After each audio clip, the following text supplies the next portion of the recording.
Assalamualaikum warahmatullahi wabarakatuh. Selamat siang Bapak Agung Triputranto dan juga teman-teman sekalian. Perkenalkan, saya Jaya. Saya mewakili kelompok 3 dengan bangga mempersembahkan presentasi dari materi kami, yaitu mengenai komunikasi dalam organisasi. Mengulas sedikit dari materi yang akan kami bawakan, yaitu dalam era globalisasi ini, komunikasi yang efektif menjadi kunci utama kesuksesan sebuah organisasi. Bagaimana informasi dapat disampaikan, diterima, dan juga dipahami, dapat menentukan arah kinerja organisasi. Komunikasi dalam organisasi bukan hanya tentang pertukaran informasi, tapi juga tentang membangun hubungan, menciptakan kesepamahaman, dan juga mencapai tujuan bersama. Kelompok kami membahas bagaimana komunikasi yang efektif dapat meningkatkan produktivitas, membangun kepercayaan, dan menciptakan lingkungan kerja yang harmonis. Dan kami juga menyoroti tantangan-tantangan dalam komunikasi organisasi dan strategi untuk mengatasinya. Mari kita mulai perjalanan ini untuk memahami lebih dalam tentang pentingnya komunikasi dalam organisasi, yang dimana akan dipresentasikan oleh saya sendiri dan juga rekan-rekan saya, di mana ada Bapak Jainuddin dan juga Ibu Hanifita Cynthia. Terima kasih. Di mana tugas kelompok 3 ini disusun oleh saya sendiri Jaya dan juga ada rekan saya Pak Jainuddin dan juga Ibu Hanifita Cynthia. Poin berikutnya, di sini kita akan membahas mengenai komunikasi dalam organisasi. Secara sederhana, komunikasi dalam organisasi adalah cara pegawai, manajer, dan pihak-pihak dalam suatu perusahaan saling menyampaikan, menerima, dan menafsirkan pesan baik secara formal, misalnya seperti memo, rapat, ataupun aturan, maupun secara informal, yaitu obrolan santai, dan juga chat group, ataupun memahami hubungan pola serta keterampilan komunikasi untuk keberhasilan organisasi. Selanjutnya, di mana kita akan membahas mengenai keberhasilan komunikasi sebagai aset penting. Keberhasilan komunikasi dalam suatu organisasi merupakan aset penting bagi pencapaian sasaran atau tujuan organisasi tersebut. Komunikasi yang efektif menjadi fondasi utama dalam menjalankan setiap aktivitas organisasi, mulai dari perencanaan hingga pelaksanaan strategi bisnis.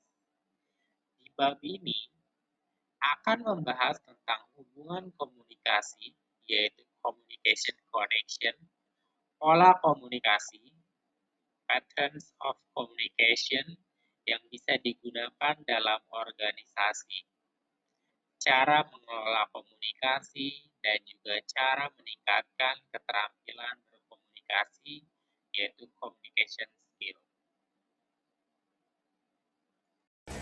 Peran manajerial dalam komunikasi. Mitzberg mengidentifikasikan 3 kategori peran manajerial yang berkaitan erat dengan aktivitas komunikasi dalam organisasi. Yang pertama adalah peran antar pribadi, mencakup tokoh figur atau figurehead role, pemimpin atau leader role, dan penghubung atau liaison role. Peran ini menekankan kemampuan manajer dalam membangun hubungan dengan berbagai pihak dalam organisasi. Yang kedua adalah peran informasional, mencakup monitoring atau monitor role, penyebar informasi atau disseminator role, dan juru bicara atau spokesperson role. Peran ini menunjukkan pentingnya manajer sebagai pengumpul dan penyebar informasi. Dan yang ketiga adalah peran keputusan, mencakup peran wirausaha atau entrepreneur role, pemecah masalah, disturbance handle role, pengalokasian sumber daya atau research allocator role, dan negosiator atau negotiator role. Kegiatan pertukaran informasi dalam organisasi. Kegiatan organisasi yang terkait dengan pertukaran informasi sangat beragam dan mencakup seluruh aspek operasional bisnis, yaitu menentukan tujuan, penyusunan sasaran organisasi yang jelas dan terukur, kemudian mengukur prestasi, evaluasi kinerja, dan pencapaian target organisasi. Pelayanan pelanggan, interaksi dengan pelanggan untuk kepuasan layanan. Selanjutnya adalah regulasi, yaitu interaksi dengan peraturan dan kebijakan yang berlaku. Kemudian pengambilan keputusan, yaitu proses pengambilan keputusan yang strategis dan operasional. Rekrutmen staf, perekrutan, dan pengembangan sumber daya manusia. Selanjutnya adalah negosiasi, perundingan dengan pemasok dan mitra bisnis. Dan yang terakhir adalah produksi, proses manufaktur dan operasional produksi. Selanjutnya adalah cara mengelola komunikasi. Dua hal yang penting yang perlu kita perhatikan dalam mengelola komunikasi organisasi adalah yang pertama ada penanganan pesan-pesan rutin, di mana mengurangi jumlah pesan yang tidak perlu, memberi instruksi yang jelas dan terstruktur, mendelegasikan sebagai tanggung jawab, lalu memberikan pelatihan bagi petugas komunikasi. Kedua adalah penanganan krisis komunikasi, di mana manajemen krisis keterampilan komunikasi bisnis. Beberapa keterampilan khusus yang diperlukan dalam komunikasi bisnis untuk meningkatkan efektivitas dan profesionalisme. Membaca, kemampuan memahami dan menganalisis informasi tertulis dengan cepat dan akurat. Selanjutnya, mendengarkan. Keterampilan aktif dalam menangkap pesan dan memahami konteks komunikasi. Selanjutnya, membuat percakapan menarik. Kemampuan mengembangkan dialog yang engaging dan produktif. Selanjutnya, melakukan wawancara. Teknik menggali informasi melalui pertanyaan yang tepat dan strategis. Selanjutnya, berdiskusi dengan kelompok kecil. Keterampilan fasilitasi dan kontribusi dalam diskusi kelompok. Selanjutnya, berpidato dan berpresentasi. Kemampuan menyampaikan pesan kepada audiens dengan jelas dan meyakinkan. Selanjutnya, menulis. Keterampilan menulis surat, memo, dan laporan yang profesional dan efektif. Peran komunikasi dalam organisasi. Peran penting komunikasi. Komunikasi mempunyai dua peran penting bagi suatu organisasi dalam mendukung pencapaian tujuan dan meningkatkan efektivitas operasional.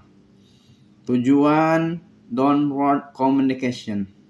Menurut Katz dan Kahn, downward communication memiliki 5 tujuan pokok dalam organisasi untuk memastikan koordinasi dan pengendalian yang efektif.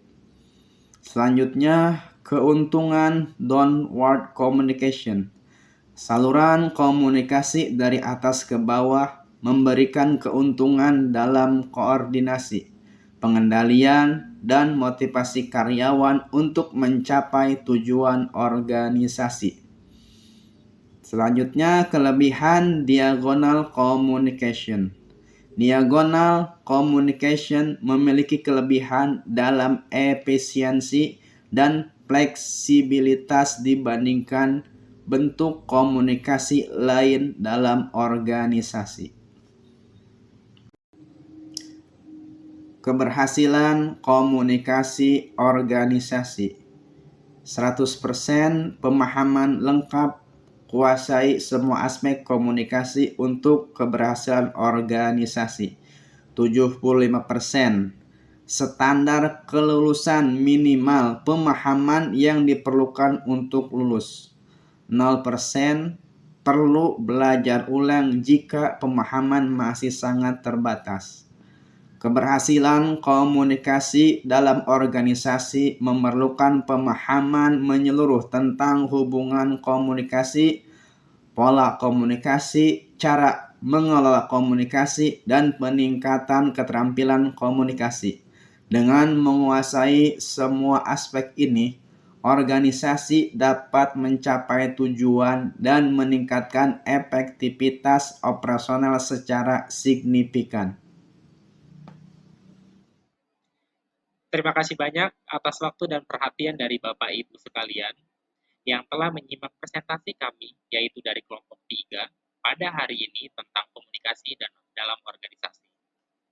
Seperti yang telah kita bahas, komunikasi bukan sekedar alat penyampaian informasi, melainkan fondasi utama yang membangun kepercayaan, kolaborasi, dan produktivitas di setiap lapisan organisasi. Dari model komunikasi vertikal hingga horizontal, serta tantangan seperti noise dan hambatan budaya. Semuanya menekankan suatu hal, komunikasi yang efektif mampu mengubah dinamika tim menjadi kekuatan pendorong kesuksesan bersama. Saya yakin dengan menerapkan prinsip-prinsip ini, seperti mendengarkan aktif, umpan balik, dan juga konstruksi, dan adaptasi terhadap konteks organisasi, kita semua dapat menciptakan lingkungan kerja di perusahaan masing-masing yang lebih harmonis dan juga inovatif. Jika ada pertanyaan, masukan, ataupun pengalaman pribadi yang ingin Bapak Ibu bagikan dan sampaikan, kami sangat terbuka untuk berdiskusi lebih lanjut. Terima kasih atas kesempatan ini. Semoga materi ini bermanfaat dan juga menginspirasi untuk perubahan yang positif. Terima kasih.